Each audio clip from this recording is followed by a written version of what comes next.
Good morning everyone, welcome back to my channel. বন্ধুরা, চিকেনের recipe তো অনেক রকমই দেখেছো। তো আজকে ফাইনালি এই রোদ গরমে আমি একটা নতুনভাবে তোমাদেরকে তৈরি করে দেখাচ্ছি। সেটা হচ্ছে চিকেনটাকে প্রথম ধুয়ে রেডি করে রেখে দিয়েছি একটা কড়াইয়ের মধ্যে। এবার এই যে মশলাগুলো এগুলো বেটে এর মধ্যে দিয়ে দেবো একসাথে সব দিয়ে, তারপরে আগে বেটে নিই, তারপর ফিরে আসছি। মিক্সিটা বাটা হয়ে গেছে, এই যে ঢেলে দিচ্ছি এর মধ্যে দিয়ে দেবো 1 চামচ শুকনো লঙ্কা, 1 চামচ হলুদ গুঁড়ো, গুঁড়ো লঙ্কা, 1 চামচ জিরে গুঁড়ো। আচ্ছা, তার সাথে অল্প একটু দই দিয়ে দেবো। এরপরে দিয়ে দেবো স্বাদ অনুসারে লবণ দিয়ে দেবো।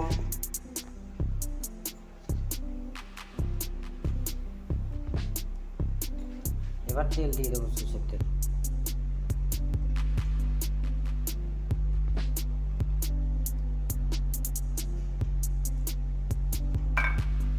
তেল দেওয়া হয়েছে, সবগুলো দিয়ে দেওয়া হয়েছে।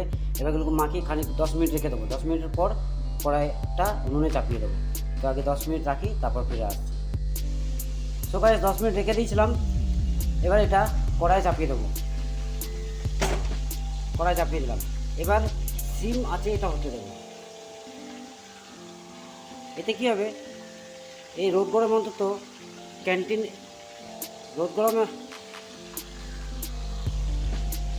এই রোদ গরমে বেশিক্ষণ রান্নাশালে টিকে থাকতে হবে না। খুব ইজিলি এটা তোমরা করে নিতে পারবে।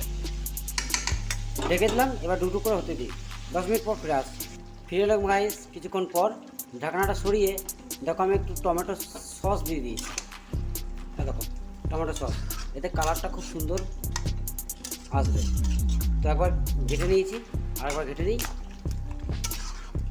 আবার ফিরে আসবে কিছুক্ষণ পর।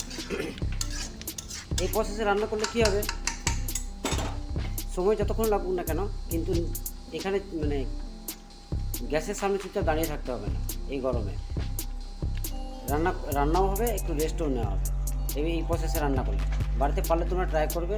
এই খুব সুন্দর রেসিপি এবং খুব টেস্টি হয়। ফিরে আসছি 10 মিনিট পর। হ্যালো বন্ধুরা, এবার দেখে নিচ্ছে একবার ঢাকনা সরিয়ে। দেখো চিকেনের কেমন কালার কম্বিনেশন এসছে, এবং এইভাবে রান্না করলে খুব টেস্টিও হয় এবং ঝামেলাও কম। তো ফাইনালি আর কিছুক্ষণ 10 মিনিটের মধ্যে রেখে হতে দেবো, তাহলে আমার কমপ্লিট হয়ে যাবে।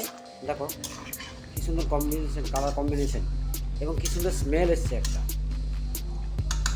দেখো তো বন্ধুরা, আর 5 মিনিট পর ফিরে আসছি, তাহলে আমার চিকেন মোটামুটি কমপ্লিট হয়ে যাবে খুব কম সময়ের মধ্যে, এবং কম সময়ের মধ্যে এটা আমাদের রেডি হয়ে যায়। রেখে দিচ্ছি, ফিরে আসছি। ফিরে এলাম কিছুক্ষণ পর। এবার ঢাকনা সরে দেখে নিই। দেখো বন্ধুরা, আমার চিকেনের কী সুন্দর কালার কম্বিনেশন এসছে এবং কী সুন্দর স্মেল আসছে। ফাইনালি হয়ে গেছে। এবার উপরে একটু গরম মশলা ছড়িয়ে দেবো, আর দিয়ে দেবো চিকেন মশলা একটু।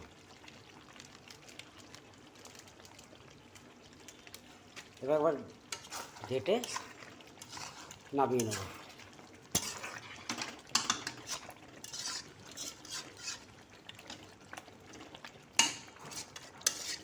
এক মিনিট হতে দেবো, তারপর নামিয়ে নিচ্ছি।